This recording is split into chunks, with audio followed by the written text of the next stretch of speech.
Hello dear student, welcome to the chapter air and water.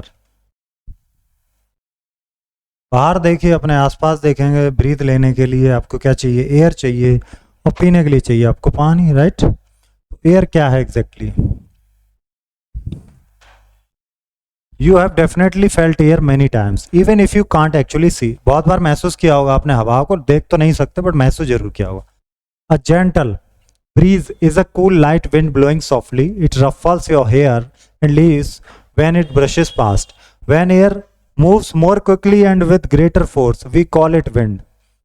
धीरे धीरे चलती है ना, सॉफ्टली, तो ये ब्रीज है। लेकिन जब तेज चलती है, रफली चलती है, उसे विंड कहते हैं। Wind can howl and gusts strongly enough to bend tree branches and blow things around. चीजें उड़ा सकती, पेड़ को झुका भी सकती wind. All the air around the earth is wrapped in an thin invisible blanket called the atmosphere. Atmosphere में जो जो चीजें उड़ रही हवा है वो एटमॉस्फेयर के अंदर है। Atmosphere is a layer of gases surrounding our planet that stretches from ground up miles and miles into the sky. Contains the oxygen gas that humans and animals need to breathe as well as other gases. तो atmosphere है, उसी में air है, और air में बहुत सारी gases हैं। अब एयर बनी किससे है? देखिए, एयर जैसा अभी कहा कि बहुत सारी गैसेज हैं। एयर बनी है नाइट्रोजन से, ऑक्सीजन से, कार्बन डाइऑक्साइड से, अदर गैसेस से भी, और वाटर वेपर से बनी। नाइट्रोजन कितनी एयर में? 78% नाइट्रोजन है, राइट? और अगर ऑक्सीजन की बात करें तो 21% ऑक्सीजन है, जो कि बहुत इंपॉर्टेंट है ह्यूमंस के लिए, एनिमल्स के लिए, क्योंकि जिंदा रहने के लिए सांस लेनी पड़ती है। और ब्रीथ क्या कर रहे हैं हम लोग? ऑक्सीजन को ब्रीथ इन कर रहे हैं। कार्बन डाइऑक्साइड एक अनदर गैस है, लेकिन ये कितनी है एनवायरमेंट में? 0.03% है ये एटमॉस्फेयर में, ठीक है? ओके, ये इसको जो फूड बनाते हैं प्लांट्स, वो इसको क्या करते हैं? यूज कर लेते हैं।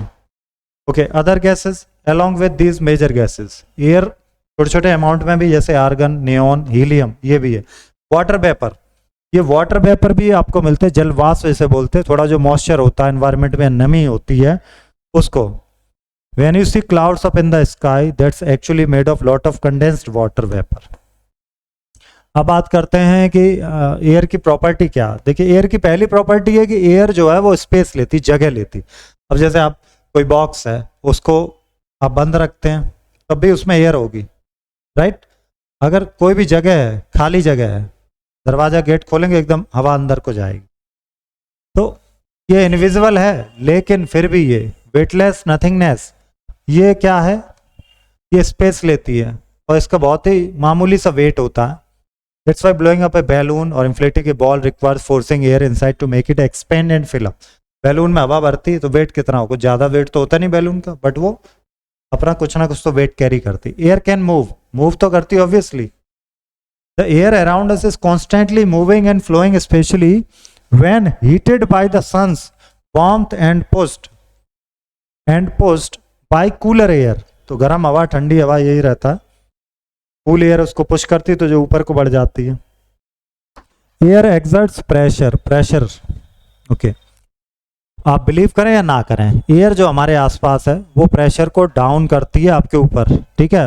With A small amount of force called air pressure. Air pressure होता है हम सबके ऊपर, हवा का pressure. This pressure comes from the weight of the gases in the atmosphere.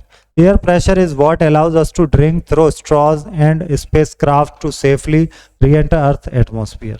जो हम स्ट्रॉ से ड्रिंक कर लेते हैं, एयर प्रेशर की वजह से ही करते हैं। और जो स्पेसक्राफ्ट अर्थ के एटमॉस्फेयर में आ जाता है तो एयर प्रेशर से ही। नेक्स्ट है air insulates. Another neat property of air is that it is a good insulator when trapped between materials. The pockets of air inside warm jacket, houses with double glazed windows, and even between your hair strands help insulate and retain heat.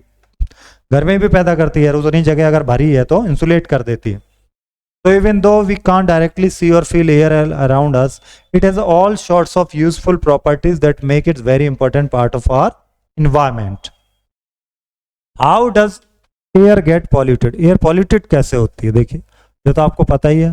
Vehicle के emission से, जो धुआं छोड़ती है गाड़ी, उससे, factory के धुएं से, स्मोक से, बर्निंग ऑफ गार्बेज जलाने से, डस्ट एंड एलर्जेंस से। तो ये सब रीज़न है। देखिए, ये स्मोक से, ये गार्बेज जलाने से, ये इंडस्ट्री के स्मोक से, व्हीकल इमिशन से, डस्टिंग से। ये बहुत बड़ी प्रॉब्लम है। बड़े शहर में तो बहुत ज़्यादा है, ट्रैफिक है, वहाँ इंडस्ट्री है, तो यहाँ पर बहुत ही हैजी और डर्टी दिखती है, बहुत ही गंदी स्मेल आती है, अनहेल्दी है, सांस लेना वहाँ अनहेल्दी है, और ये प्लांट्स को, एनिमल्स को भी डैमेज करती है।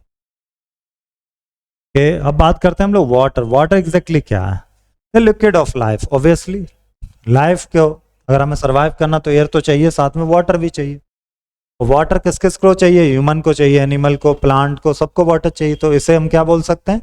लिक्विड ऑफ लाइफ बोल सकते हैं। और प्योर वाटर क्या? Purest form water is a clear, odourless, tasteless liquid. Clean water appears colourless और has a slight bluish tint. Completely pure water is rarely found naturally on earth. Completely pure water तो बहुत ही मुश्किल है कि मिले, as it often picks up minerals and other substances from the environment. क्योंकि इसमें कुछ minerals या substances होते हैं। ओके, सोर्सेज ऑफ वाटर, पानी आता कहाँ से? तो पहला तो यही है, रिवर से, स्ट्रीम से, लेक से, पॉन्ड से, ओशियन से, सीज से, अंडरग्राउंड वेल्स हैं, स्प्रिंग्स हैं, मेल्टेड आइस, जो ग्लेशियर से आइस मेल्ट हो रही वहां से भी आता है। अब बात करेंगे हम लोग the many forms of water. Water के कई सारे फॉर्म है, आप यहाँ देख पा रहे होंगे। ये है सॉलिड फॉर्म, यानी कि आइस, ये लिक्विड है वाटर, और ये गैस के फॉर्म में है, राइट। तो वाटर वेपर गैस है, आइस क्या है? सॉलिड है, जो कि हार्ड है, आइस फ्रोजन वाटर है, राइट। और 0 डिग्री सेल्सियस पे क्या बन जाता है? ये सॉलिड हो जाता है। अब गैस में कैसे? अगर आप हीट करते लिक्विड वाटर को तो एवापोरेट हो जाता है और ये इनविजिबल गैसेस में बदल जाता है, वाटर वेपर, जिन्हें आप देख नहीं सकते। इवेपोरेशन एंड कंडेंसेशन, ये दो प्रोसेस है जो कि आपने वाटर साइकिल या रेन साइकिल में आपने देखा हो। Evaporation is the process where water changes from liquid to gas. Liquid जब गैस में बदलता है, इसका मतलब जब उसे बॉयल करते हैं या हीट होता है तो इवेपोरेशन होता है, राइट। और ये हीट कहाँ से होता है? सन के वार्म से होता है, सन की गर्मी से, राइट। कंडेंसेशन ये इसके अपोजिट है, जब वाटर वेपर गैस ठंडी होती, कूल होती हैं, और ये किस में बदल जाती हैं? लिक्विड में बदल जाती है, छोटी छोटी बूंद में, जिससे बारिश होती।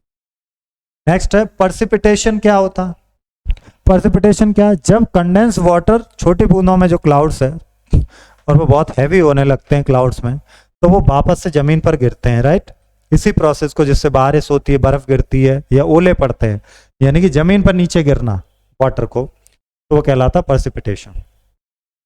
ये पूरी साइकिल है, वाटर साइकिल आप इसे बोल सकते हैं। अब बात करते हैं अमेजिंग वाटर साइकिल। तो वाटर साइकिल अभी जस्ट हम लोगों ने बात की। इसमें क्या होता है? वाटर ट्रेवल करता है, सॉलिड, फिर लिक्विड, फिर गैस, यही वाटर साइकिल है। नेक्स्ट हम बात करते हैं इवापोरेशन। क्या है? अभी जस्ट हमने थोड़ी देर पहले ही इसको पढ़ा। जब वाटर हीट होता है तो वो इवापोरेट हो जाता है, यानी कि वो लिक्विड से गैस में बदलता है।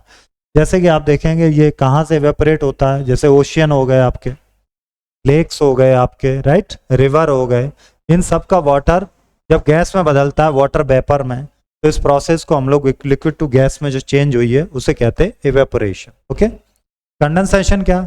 जब वेपर और बड़े बड़े होने लगते हैं एयर में, तो ये ठंडे होने लगते हैं, और ये क्या करते हैं? टिनी वाटर ड्रॉपलेट में बदल जाते हैं, जिससे कि क्लाउड्स बन जाते हैं। फिर आता पार्टिसिपेशन का प्रोसेस। जब क्लाउड्स बहुत हैवी होने लगते हैं, बहुत कंडेंस वाटर की ड्रॉपलेट्स उसमें इकट्ठी होती हैं, तो उसके बाद वो पानी नीचे गिरता है। इस प्रोसेस कहते हैं पर्सिपिटेशन। अगला है कलेक्शन। अब ये जो प्रोसेस हुई है पर्सिपिटेशन की, तो पानी नीचे गिरा, तो पॉन्ड्स में कलेक्ट हुआ, रिवर्स में कलेक्ट हुआ, स्ट्रीम्स में, ओशियंस में, इनमें कलेक्ट होता है पानी।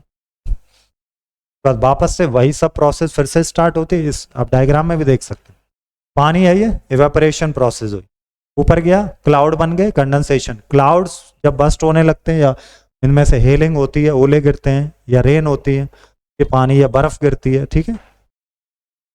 अब बात करते हैं हम लोग आगे। Water pollution is a serious problem. Water pollution कैसे हो रहा है बताइए आपको? इंडस्ट्रियल वेस्ट से, सीवेज डिस्चार्ज से, ऑयल स्पिल्स से, प्लास्टिक पॉल्यूशन से, एग्रीकल्चर रन ऑफ से भी वाटर पॉल्यूशन हो रहा है कंटिन्यूसली। अब आते हैं इसके क्वेश्चन आंसर्स पर। क्वेश्चन नंबर 1 देखिए, what is the main gas in the air we breathe? हम ब्रीथ करते हैं तो वो तो है oxygen. What is the layer of air surrounding the earth is called atmosphere. What is the process by which water changes from liquid to gas? Liquid to gas क्या था? Evaporation, right? Next देखिएगा, how does water primarily get polluted? तो sunlight से no, harmful substance, air, soil erosion से, ठीक है,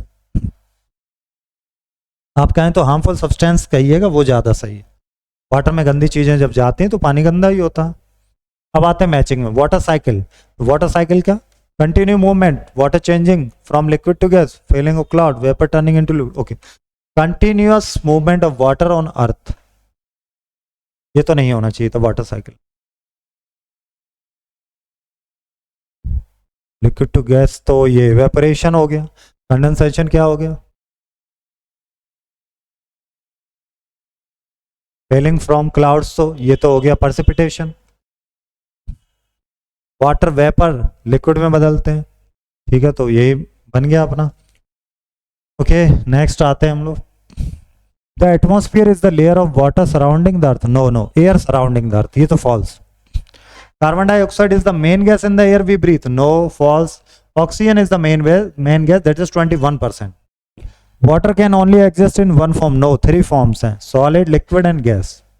false. Water pollution occurs when harmful substances enter water bodies. Yes, true. Evaporation is the process of water changing from gas to liquid. No, liquid to gas. That is false. We have done this chapter. जो भी notebook के question answer होंगे वो सारे आप notebook में note कराएंगे। Okay, मिलेंगे नेक्स्ट चैप्टर में। Thank you.